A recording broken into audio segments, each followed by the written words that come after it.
उपयोगिता का दूसरा प्रकार है कुल उपयोगिता, यानी कि उपभोग की जा रही वस्तु की कुल इकाइयों से जो हमको लाभ प्राप्त होता है, जो उपयोगिता प्राप्त होती है, उस पूरे का योग ही कुल उपयोगिता होता है। जैसे कि इस सारणी में हम देख रहे हैं, हमने यहाँ पर कुछ वस्तुओं का प्रयोग किया। मान लीजिए हमने सेब का प्रयोग किया, हमने 4 सेब खाए, पहला, दूसरा, तीसरा और चौथा। इससे हमको सीमांत उपयोगिता मिलती है 6, 5, 4, 3। अब अगर इस आधार पर हम कुल उपयोगिता निकालें तो क्या होगा? क्योंकि पहली इकाई से हमको सिर्फ 6 के बराबर उपयोगिता मिल रही है, दूसरी इकाई से 5, लेकिन इन दोनों को मिला के यानी कि 6 और 5 मिला के अब तक दूसरी इकाई के प्रयोग तक हमने 11 के बराबर उपयोगिता प्राप्त कर ली। और जब हम तीसरी इकाई का प्रयोग करते हैं तो वहाँ पर हमको 4 के बराबर उपयोगिता मिलती है, यानी कि अब तक हमने 6, 5 और 4 कुल 15 के बराबर उपयोगिता प्राप्त कर ली है। जब हम चौथी इकाई यानी कि चौथे सेब का प्रयोग कर रहे हैं तो चौथे सेब के प्रयोग से हमको सिर्फ 3 के बराबर उपयोगिता प्राप्त होती है, लेकिन उसके पहले जो हमने 3 सेब का प्रयोग किया है वहाँ तक हमको 15 के बराबर उपयोगिता मिल चुकी है। तो कुल मिलाकर चौथे सेब से हमको 15 धन 3 यानी कि 18 जो उपयोगिता मिलेगी वही इस उपभोग की कुल उपयोगिता कहलाएगी।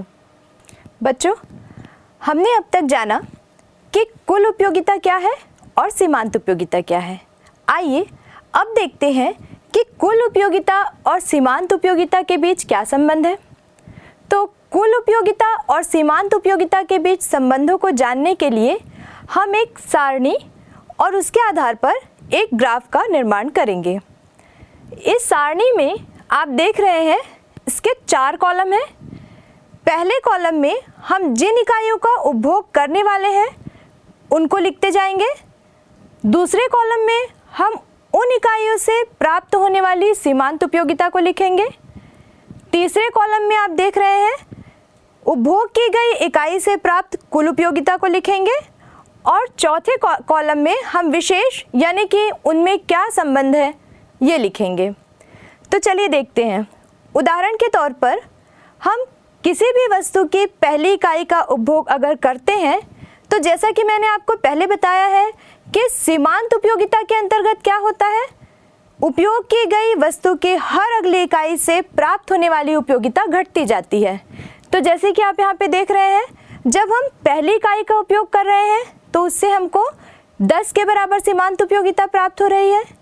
जब हम दूसरी इकाई का प्रयोग कर रहे हैं तो 8, तीसरी इकाई के प्रयोग पर 6, चौथी इकाई के प्रयोग पर 4, पांचवी इकाई के प्रयोग पर 2 और छठवीं इकाई के प्रयोग पर 0 सीमांत उपयोगिता प्राप्त हो रही है। हमने जाना कि ये जो स्थिति है 0 सीमांत उपयोगिता वाली, वहाँ पर उपभोक्ता को अपना उपभोग बंद कर देना चाहिए। लेकिन अगर ऐसा नहीं होता है तो जैसे आप यहाँ देख रहे हैं 7वीं इकाई के प्रयोग पर आपको ऋणात्मक उपयोगिता प्राप्त होगी। जैसे कि हम यहाँ देख रहे हैं कि हमको 7वीं इकाई के प्रयोग पर -4 यानी ऋणात्मक उपयोगिता प्राप्त हुई है। सीमांत उपयोगिता को हमने देखा कि वह इकाई दर इकाई उपभोग के साथ साथ कम होती जा रही है। अब हम देखते हैं कि कुल उपयोगिता क्या दर्शाती है। जैसे कि आप यहाँ टेबल में देख रहे हैं, कुल उपयोगिता पहले सीमांत उपयोगिता के बराबर रहती है यानी कि 10 है। जब हम दूसरी इकाई का प्रयोग करते हैं तो पहली इकाई की सीमांत उपयोगिता और दूसरी दोनों मिला के 2 इकाई की सीमांत उपयोगिता हो जाती है 10 धन 8 यानी कि 18 इकाई। वैसे ही तीसरी इकाई को हम उसमें जोड़ते जाएंगे, मतलब 18 धन 6 24, 24 धन 4 28, 28 धन 2 30 और छठवीं इकाई में आप देख रहे हैं कि क्योंकि सीमांत उपयोगिता 0 है इसलिए यहाँ पर 30 धन 0 30 ही सीमांत कुल उपयोगिता यहाँ पर प्राप्त होगी। अब जबकि सीमांत उपयोगिता 7वीं इकाई के प्रयोग पे ऋणात्मक हो गई यानी कि घट रही है, तो कुल उपयोगिता भी उसी अनुपात में यानी कि आप देख रहे हैं यहाँ पे 30 - 4 यानी कि 26 एक घटी हुई कुल उपयोगिता हमको प्राप्त होगी। ये जो पहली इकाई से लेकर 5वीं इकाई तक की उपयोगिता है वो धनात्मक उपयोगिता है। 6वीं इकाई में क्योंकि कोई भी उपयोगिता प्राप्त नहीं हुई है तो वो शून्य उपयोगिता है। और 7वीं इकाई के प्रयोग पे क्योंकि हमको घटी हुई उपयोगिता प्राप्त हुई है मतलब वो ऋणात्मक उपयोगिता है। आइए अब इस टेबल के आधार पर हम एक ग्राफ का निर्माण करेंगे। इस ग्राफ का निर्माण सारणी के आधार पर किया गया है। यहाँ पर आप देख सकते हैं एक हमने एक्स एक्सिस लिया है जिस पर हमने उपभोग की गई इकाइयों को अंकित किया है 1 से लेकर 7 तक, और हमने वाई एक्सिस लिया है इसमें हमने उपयोगिता को अंकित किया है। आप यहाँ देख सकते हैं 5, 10, 15, 20, 25 और 30। अब आइए हम सारणी के आधार पे एक ग्राफ बनाएं इसमें। तो सबसे पहले हम यहाँ पर हमारे पास 2 तरह की उपयोगिता है और हमको उन दोनों में संबंधों को जानना है।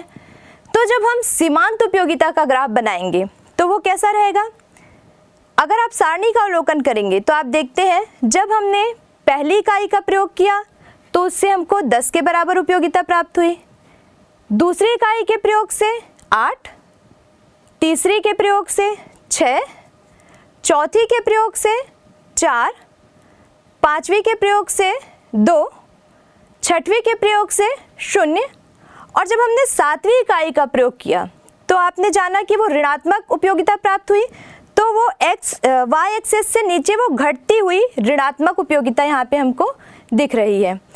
अगर हम इन सारे बिंदुओं को एक रेखा यानी कि जो हमने यहाँ पे शो किया है ए बी के माध्यम से, तो आप देख सकते हैं कि ए बी जो रेखा है वो लगातार नीचे घटती हुई हमको मिल रही है।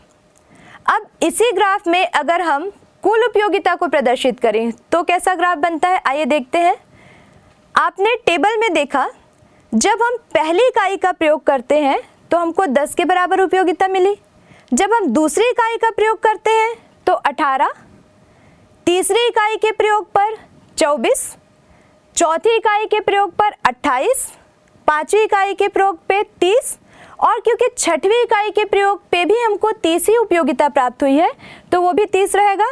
और जब हमने 7वीं इकाई का प्रयोग किया तो आप यहाँ देख सकते हैं वो घटती हुई यानी कि 26 उससे उपयोगिता प्राप्त हुई है। तो यहाँ पर हम देख रहे हैं कि सीमांत उपयोगिता जो है वो उपभोग के साथ उत्तरोत्तर घट रही है, जबकि उसी अनुपात में कुल उपयोगिता जो है वो उपभोग के साथ लगातार ऊपर बढ़ रही है। तो इस ग्राफ के आधार पर हम निष्कर्ष यह निकाल सकते हैं कि कुल उपयोगिता और सीमांत उपयोगिता में कुल मिलाकर संबंध यह है कि जैसे जैसे सीमांत उपयोगिता घटती जाती है उसी अनुपात में कुल उपयोगिता बढ़ती जाती है। जहाँ पर सीमांत उपयोगिता सबसे कम यानी कि 0 होती है वहाँ पर कुल उपयोगिता सबसे ज़्यादा, जैसे कि उदाहरण में आपने देखा कि 30 होती है।